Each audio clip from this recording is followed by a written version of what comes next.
I will say I think mindfulness needs to be taught correctly though in schools, because our oldest daughter, they had the very first session and then she wouldn't go back to any others, because the first thing they were told was to close her eyes. Well, that's very scary, isn't it? And not think of anything. So what do you immediately do? Start thinking of everything. And then she just couldn't cope, and she was in a group with other peers, teenagers, panicking inside.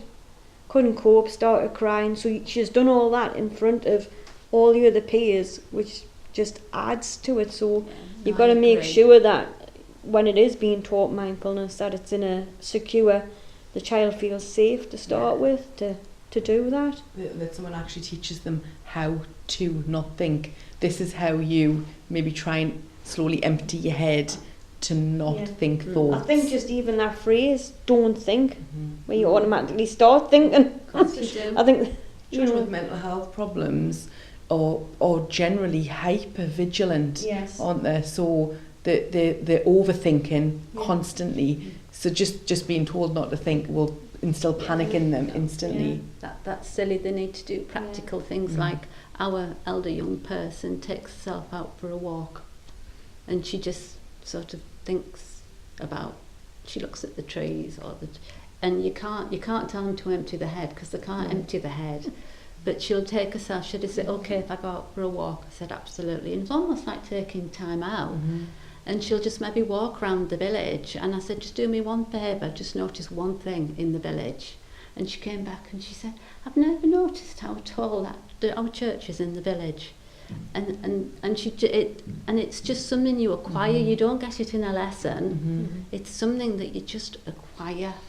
And you learn to ground yourself, but you can only do that with experience. And if you want to do it, they've got to want to do it. I think a good thing that I do with my three on a night, and so you could label it mindfulness, it's just kind of being in the moment, isn't it, is I get them to concentrate in the separate beds. We live on a main road.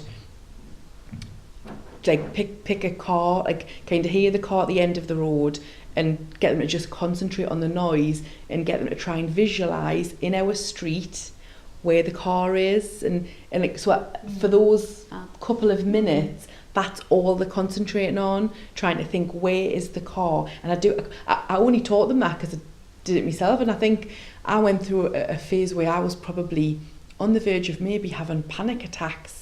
At night when I got into bed, I would have palpitations, and I think it was just the enormity of the day that I had just ploughed through like it was totally normal, and these huge, big, horrendous catastrophes weren't happening. And I would get into bed and it felt like my body was like kind of saying like, are you for real?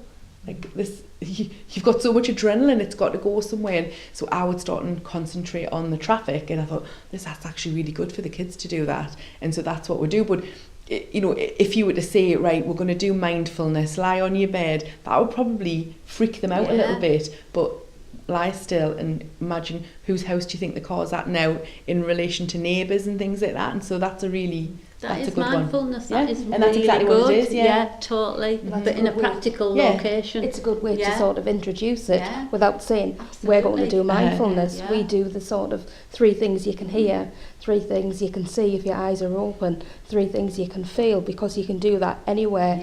And you know, you don't have to have your eyes closed just to lead him into it. And now he understands when he's doing things at school, you can say, oh, that's mindfulness, I do that. And you can say, you've done that with me for ages. You know, I didn't know you were doing it because of that, but it's just something like you say, can ground them and take them out of whatever they're feeling and bring them into the here and now, and can just, you know, really settle them.